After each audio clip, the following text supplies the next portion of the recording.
The feeling of going from rags to riches, what's it like? Just ask the teams that won their promotion playoffs to the Premier League. This year, Sunderland hit the jackpot. People were stunned when Sunderland reached an agreement to sign Granit Xhaka from Bayer Leverkusen. You didn't mishear. Yes, Granit Xhaka, the player who, just 2 years ago, tearfully left Arsenal to seek a new challenge in Germany. This is the power of money, not some big Premier League club, but Sunderland, the ones who sparked Granit Xhaka's desire to return to the misty land and prove himself once more. Yet, the Swiss midfielder isn't the Black Cats' most expensive signing. 8 years have passed, almost a decade long enough for English football fans to nearly forget what club Sunderland is. The Black Cats once dominated the Premier League, making the big clubs uneasy whenever they faced them. The Northeast club was also a launchpad for stars like Jordan Henderson and Jordan Pickford. The massive funds from the playoff promotion allowed Sunderland to shop freely, if not outright recklessly. People keep talking about the arms race among the Big Six, with Manchester City, Arsenal, Liverpool, Chelsea, and Manchester United taking turns announcing blockbuster deals, but the relegation battle is just as intense. Sunderland understands that only by bolstering key roles can they build a squad strong enough to survive. They permanently signed Enzo Leffi from Roma for £19.30 million last season. The French player joined in October, played 15 matches, and scored 1 goal. Notably, Enzo Leffi contributed to assists during the playoff phase, which is why Sunderland had to dig deep to convince AS Roma to let him go. More importantly, Regis Le Bris, the 49-year-old manager who previously worked with Leffi, knows exactly what qualities his former player can bring to Sunderland. Leffi's fluid and intelligent style has made him the Black Cats orchestrator. Sunderland fairly tapped into the League One market, with Habib Diarra being the next to join, for £30 million, making the 21-year-old the most expensive signing in Sunderland's history. This figure is nearly triple the previous record set by Ndong in 2016. It also proves one thing: modern football is a game of money.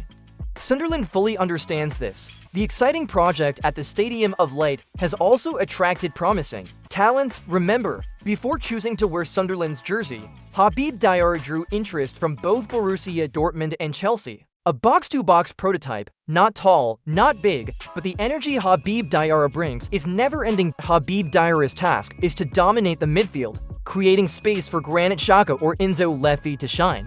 Having bought enough new recruits, Sunderland also needed to bring in players with Premier League experience.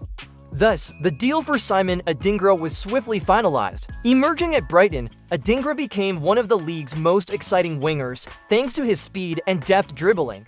The lightning bolt from the Ivory Coast proved dangerous, whether his team played counter-attacking football or needed to break through crowded defenses. This was evident in his performances for Brighton.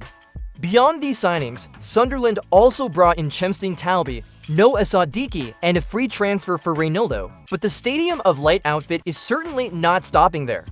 With Granit Xhaka, the media reported that the Black Cats are also eyeing a loan move for goalkeeper Aaron Ramsdale from Newcastle, another former Gunner. Don't think Sunderland's relentless shopping spree means they're panicking. Sunderland has a clear strategy, knowing exactly what they need to do for their Premier League return. Fans surely haven't forgotten the cautionary tales of Luton Town, Sheffield United in the 2023-2024 season, and Southampton last season. Those teams fought bravely to earn promotion, but then hesitated to spend in the Premier League. Fighting spirit alone isn't enough. The quality gap between the relegation contenders and the teams above them is vast. Thus, the bottom spot is often decided by the Christmas period. Sunderland overhauled their squad from the goalkeeper to the attack. This preparation is both significant and practical. Clearly, Sunderland wants to secure survival first, then build from there. Thus, €130 million in the 2025 summer market is entirely worth the Stadium of Light side going all in. Most of Sunderland's new signings share a common trait: young, fit, and full of potential. After all these years, the Black Cats still maintain their policy of buying young, nurturing, and selling for profit, a hallmark of their brand. Don't be surprised if one day we see Diarra Talby, or saw Diki move to more ambitious destinations? Then Sunderland. Why did Sunderland choose so many French players or those who made their name in Ligue 1? The answer is simple. They have a manager who worked in France with Lorient. Regis Le Bris is not just a manager representing a modern style, but a true architect. The 49-year-old holds a doctorate in sports physiology and biomechanics, pursues a pressing philosophy, and always prioritizes players who fight for the team. Sunderland didn't dominate in the Championship League phase last season, but they were incredibly resilient in the promotion playoffs. All these achievements were thanks to the master motivator Regis Le Bris, not to mention his unveiling of numerous homegrown talent like Tom Watson. It was Tom Watson who scored the decisive goal to help Sunderland defeat Sheffield United in the promotion final. What's notable is the pragmatism Regis Le Bris brings to Sunderland. The championship spans 46 rounds, yet Sunderland scored just 58 goals. The Black Cats won just enough, not overwhelmingly. The Stadium of Light side conceded 44 goals, fewer than the other two playoff teams, Coventry City and another. Returning to the transfer story, Sunderland's recruitment isn't without issues. Among the Black Cats' new signings, 5 are likely to participate in the 2025 AFCON mid-season, including Habib Diarra, Noah Sadiki, and Simon Adingra. Everyone knows the Christmas and New Year period is brutal for Premier League clubs. Most teams face a grueling schedule of a match every 3 days, which heavily drains stamina. Sunderland's fixture list is far from easy in December. The Black Cats will face Liverpool, Manchester City, Newcastle United, Brighton, and Leeds United, followed by the return leg against Manchester City. In the new year, Sunderland gets a breather facing West Ham, Brentford, and Burnley. In theory, a team needs at least 40 points to secure Premier League survival. Thus, Sunderland must capitalize on every opportunity before the 2025 AFCON begins. The tournament's shift from summer to winter truly disrupts not just Sunderland, but many Premier League clubs. Manager Regis Le Bris has no Premier League experience, so how he manages squad rotation and distributes playing time will be crucial. For Sunderland, nevertheless, the Black Cats can be confident because they stand out compared to typical relegation battlers. Beyond squad quality, Sunderland shows tight cohesion. The Stadium of Light side didn't overhaul the entire squad, but retained key figures who helped the club succeed, like Daniel and Chris Rigg. This ensures Sunderland plays as a unified whole, avoiding any sense of unfairness for those who brought the club back to English football's top flight. It's hard to say Sunderland will create a surprise or become a dark horse in the Premier League.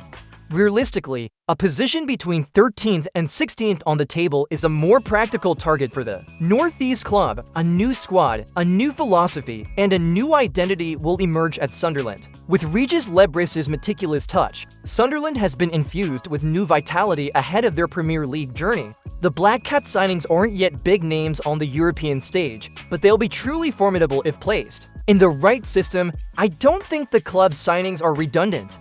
Bringing in players who understand the league helps immensely, especially with the dressing room atmosphere. How many in the current squad have actually played in the Premier League?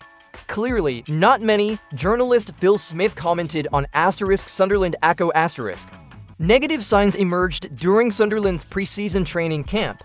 Regis Le Bris's side only drew or lost against Sevilla and Sporting. Most recently, the Black Cats suffered a disappointing 1-2 defeat to Hull City. However, the road to assembling the squad remains fraught with challenges. Sunderland still faces Hamburg and Real Betis before kicking off their 2025-26 Premier League campaign. Choosing tough opponents from top European leagues gives Sunderland a true test, revealing their real strength. The first 5 Premier League matches will shape Sunderland's mentality, facing only West Ham, Burnley, Brentford, Crystal Palace, and Aston Villa. If they perform to their potential, accumulating 9 to 10 points is entirely within Sunderland's reach. Sunderland doesn't want to be another Luton Town, Burnley, or Sheffield United. The Stadium of Light side hopes to follow the stable, sustainable development path of Wolves and Brighton. To achieve that, the Northeast club must first focus on surviving in the Premier League, because the real storm is only just beginning.